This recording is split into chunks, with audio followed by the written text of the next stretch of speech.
speaking about Occupy Till I Come.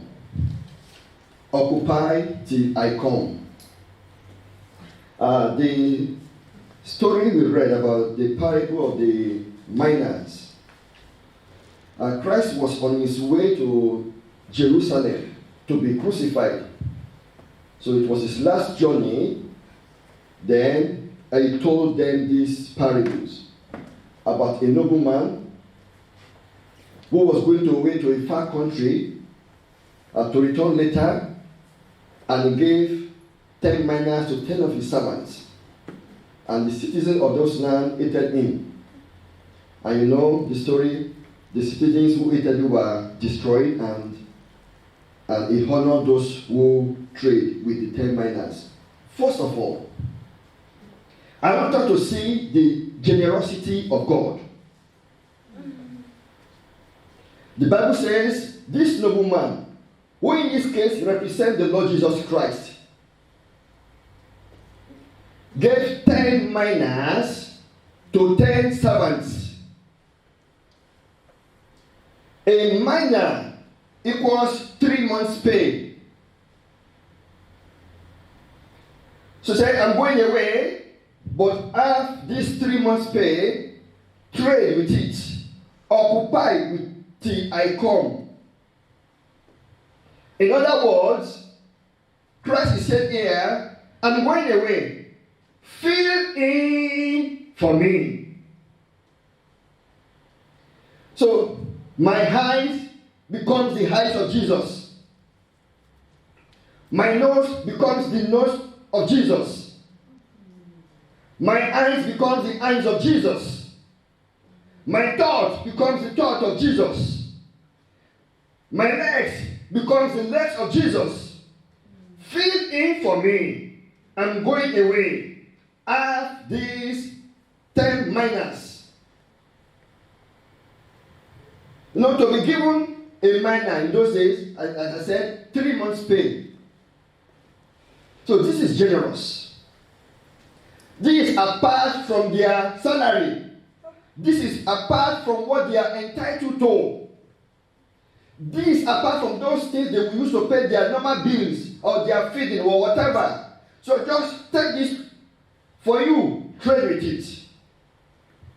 We have received the best gift from the Lord, and that is salvation of our soul, which is not earned. Nobody worked for it.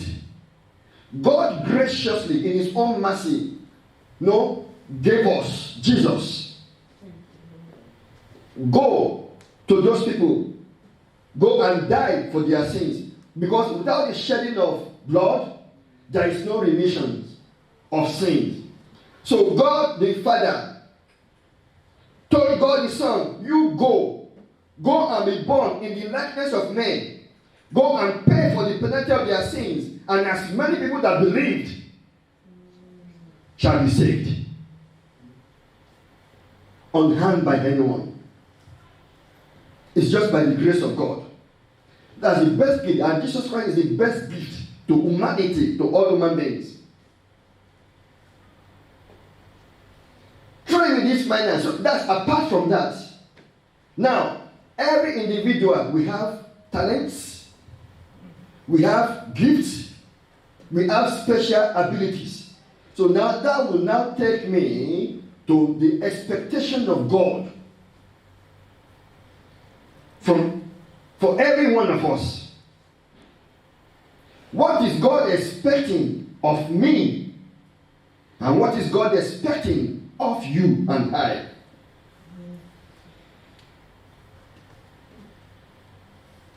I would say number one is a call to be faithful. A call to be faithful with your gift. God expects every believer, every follower of Jesus to be faithful to what God has deposited on the inside of you. We are all uniquely made. We are different from each other. Your special ability, your talent and gifts are different from mine. And so God expects everyone who has been saved by the blood of Jesus Christ not just to be sitting down without using his gift, but to be faithful to him who gave it. Luke 9:17 says, and he said to him, well done, good servant, because you are faithful in a very little, have authority over 10 cities. My emphasis there on faithfulness. We are called to be faithful to our King, the Lord Jesus Christ, because we are saved by grace through faith, not by our own effort, but just by his grace. And Jesus Christ gave us an example when he was here on earth. In John chapter 9, verses 1 to 4, a man was born blind. The disciples came to him. He said, Master, who sinned, this man or his parents? Christ said, neither this man nor his parents sinned, but through him that the works of God might be made manifest. And Christ said, the night cometh when no one can walk. But it's not for me to do the works of him who sent me while it is yet day, because night is coming. For everyone, we are aging. Day 1, day 2, year 1, year 2, and on and on. Night is coming. This is our day now. We are in the daytime now. Do the works of him who called you. An example for our Lord Jesus Christ. That's what he said. He has called you, he has saved you. That's good. Some people, they said, well, I just want to be saved. I want to be saved. That's it. If I'm saved and I get myself into heaven, that's okay. I don't want to do anything. I just want to just believe me as I am. That is not how the kingdom works. That's not how the kingdom works. The Bible says, of the increase of his kingdom and peace, there shall be no end. The kingdom increases all the time. It increases all the time. That will take me to second, but before I move there, I want to say, be faithful to what God has committed into your hand. Something was, before we started this church, there was this urging me. Say, God, anyway, I will obey you. I will listen to you. God has spoken to me many years back. After I studied mechanical engineering. So after my graduation, I just had this vision. I was in a place like electricity company, people that give light to people. Many young people were there along with me. Many professions. This person, they call him doctor. All doctors line up here. There was a table for them. All lawyers, all architects, all teachers, they lined everyone up here. I told them I studied engineering. Say, okay, you come. They put me aside and some other people, not only me. Say, you stand here. They said, and on this table there is this sheet of paper. They wrote the profession there. Say, you stand there. You stand there. So I joined the few people. I joined them. Say, you write your name down here. And I wrote my name and I saw the headings of that paper. Preach the word. That's your assignment. Preach the word. That was long, as far as back as 1993. And I was told they preach the word. God, why? I need to work. I just graduated. God didn't say don't work with your engineering career. I'm still working anyway. But I knew what God has called me to do. Few months later, and I was working, and I just looked at the sky. I saw a massive loaf of bread and a huge microphone. Very huge. And I looked at it. Bread, the word, a microphone to speak. I got the message. I wanted to run from it. As I run, that thing followed me. So when I look up again, the bread changed to the Bible. Big Bible, massive Bible. And the microphone. As I tried to run, the thing was following me. then I knew I cannot run. I couldn't run. I have a vision. I have a work to do for God. And that has made my mind that supposing Christ comes today, I say, Akin, did you do what I asked you to do? How would I feel? I know I'm saved. I know I'm a child of God. But if God asks, did you do what I asked you to do on earth? That's great. That is massive. Until I finally surrendered. Actually, my wife was telling me constantly, we are not doing the right, because in my former church I was a worship leader.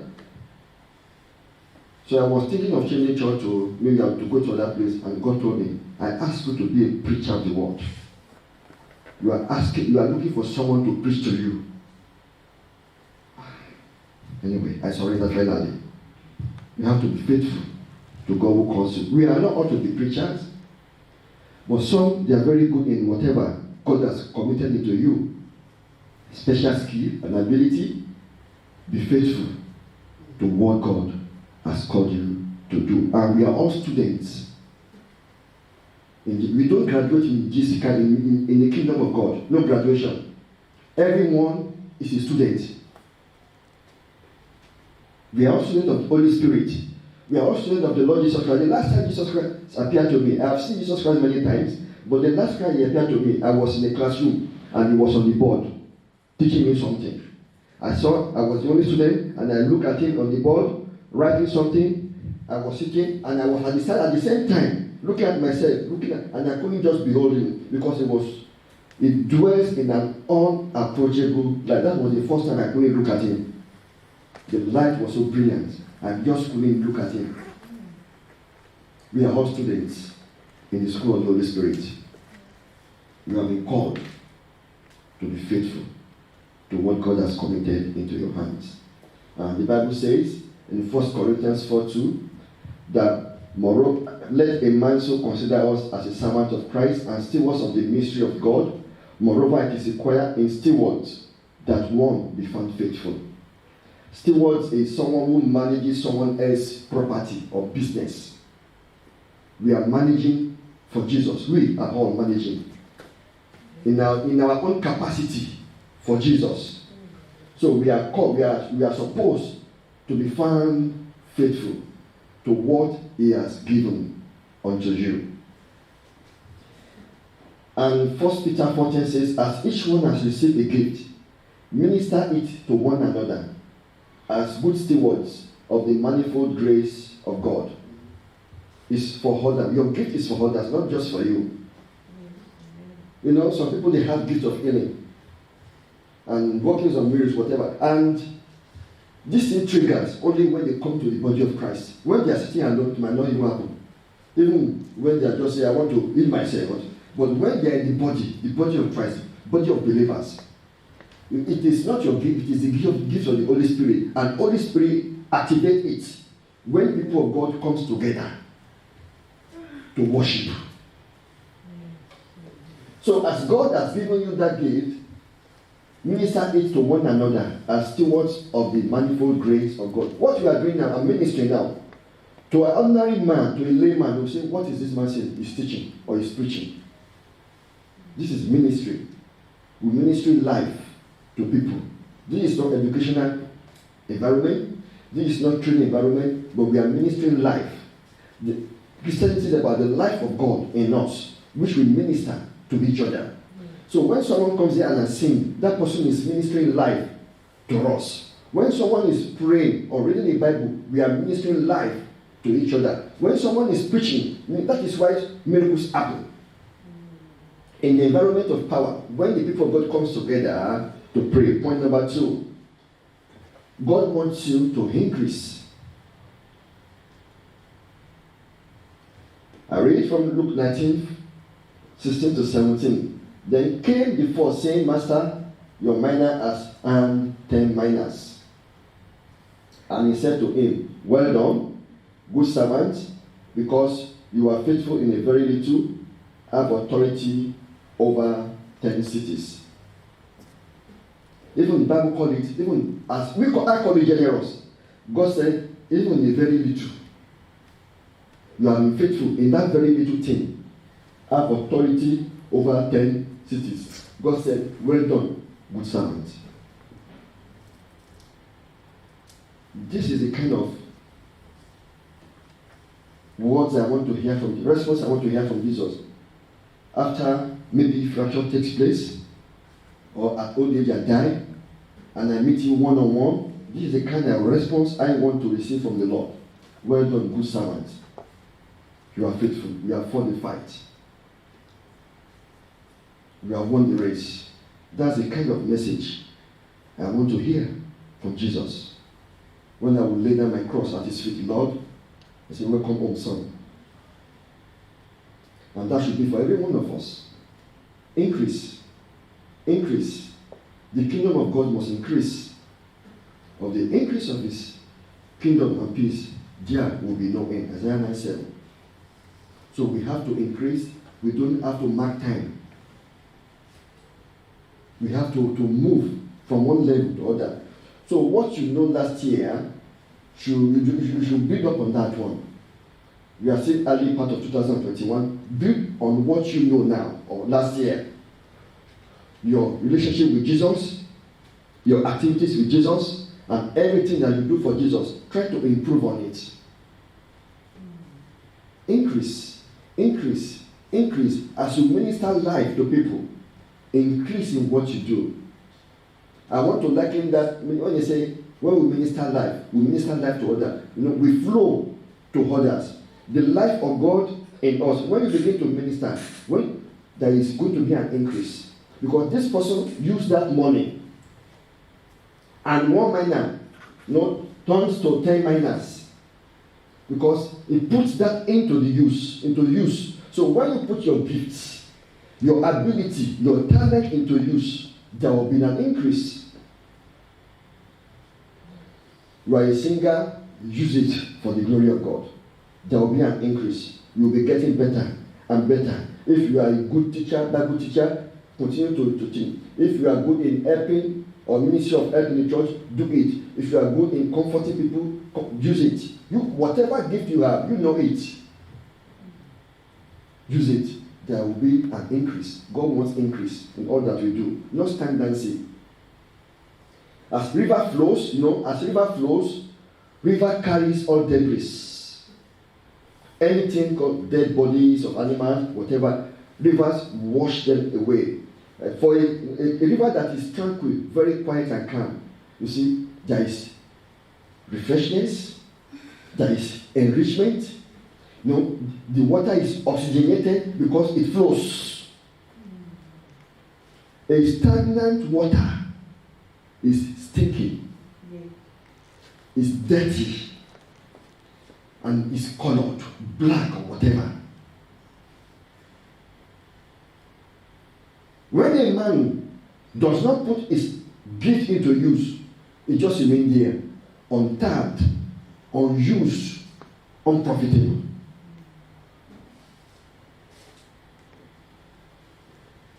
God wants you to increase. You just both flowing river and stagnant, compare the two. As the river flows, as it flows along the banks of the river, every plant there will receive the water, and they will be nourished by the flowing of that water. You remember the Bible says the Holy Spirit flows like a river. The teaching of the Bible, that is, right from their belly shall flows rivers of the living water. From within, when you put your talent, when you put your gifts into use, increase. But a stagnant or river or a dam, that is the dam, just will remain here as it is, nothing will happen. And none of us will be like that in Jesus' name. Amen. Life will flow from you. Amen. The life of God will flow from you. Amen. The power of God will flow from you. Amen. The grace of God will flow from you. Amen. To bless humanity. Amen. In the name of Jesus Christ. Amen. That's God's expectation. from all believers. And the Bible says in 1 Corinthians 12:7, or let me just read verse 7 only. Just verse 7 only. But the manifestation of the Spirit is given to each one for the profit of all. Look at that word. The word profit, that is a gain. That is increase. When the Holy Spirit manifests himself through you, it's just for the profit of the body of Christ, the church. Not for you, not for your family only. It's for the church, for the profit of all. So people say, if I'm gifted, the first person that will benefit from my gift are my children or my family member. It doesn't work that way. It's about Jesus and his kingdom. For the profit of all. No, I receive like I said the other time, I receive phone calls from people I do not even know. Pastor, pray for me. I have this problem. This thing is going on. This thing is going on. Please help me. And testimonies later over phone call, they say, Pastor, thank you. This is what has happened. People I have never met before in my life. Sometimes, how do they know my number? I have no idea. Some people call me like that. But we have to be faithful and to increase in what God has given unto us. Jesus turns no one away. If you have ability and if you have time, bless people. Bless and do not cost them. Help humanity with your ability, with your special gift. Amen. Number 3. Say, when you are gifted, it's a test of character, whether you will obey or not.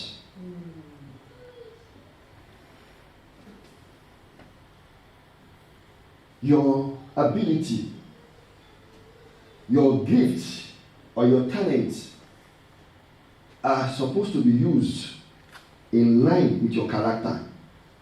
Some people don't have character at all.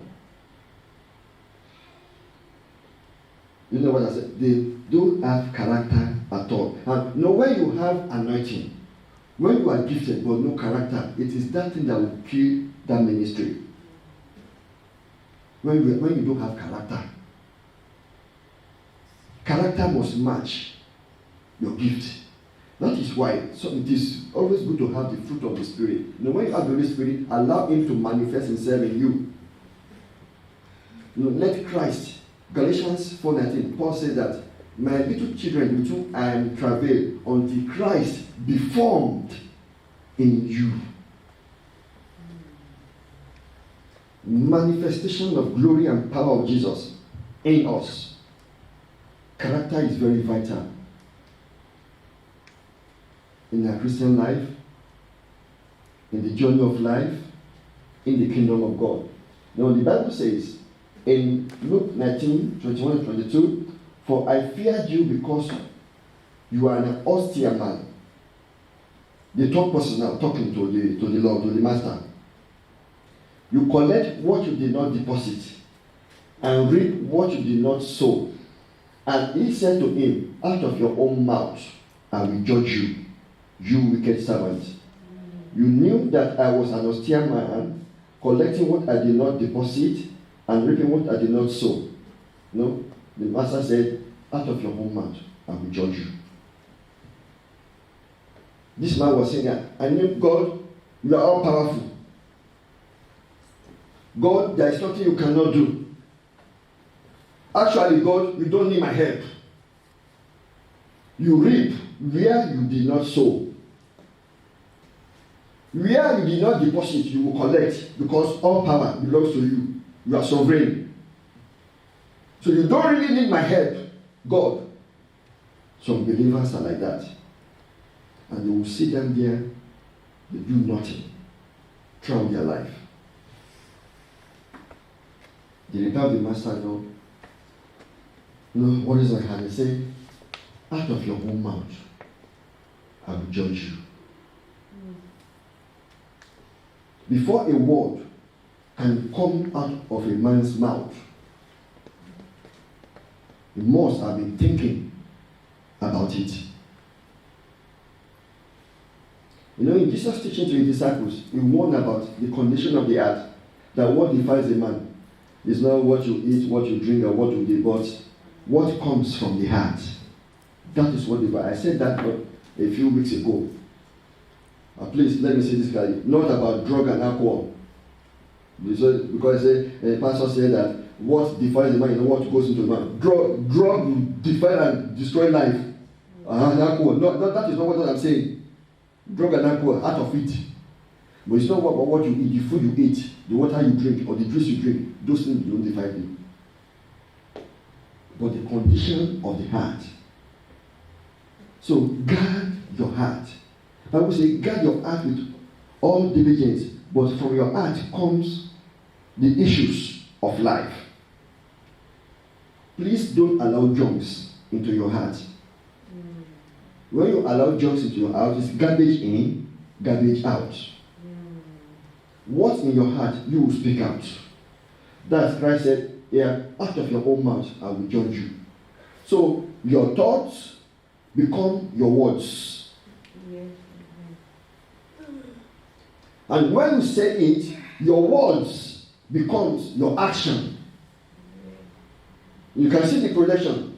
Thoughts, words, action. And your action becomes your habit. You can't just change, it's become your habit. And your habit becomes your character. And character becomes your destiny. See the progression. So that is why the issue of the heart, this heart, is very important. Watch what you allow to dwell in your heart. If anything is not consistent with the word of God, take it out quickly. Don't even start to think about it again or imagine it. Just get rid of it immediately. Because if you allow it to stay, you will say it. Not psychologists, those who really study psychology, that is how they catch people.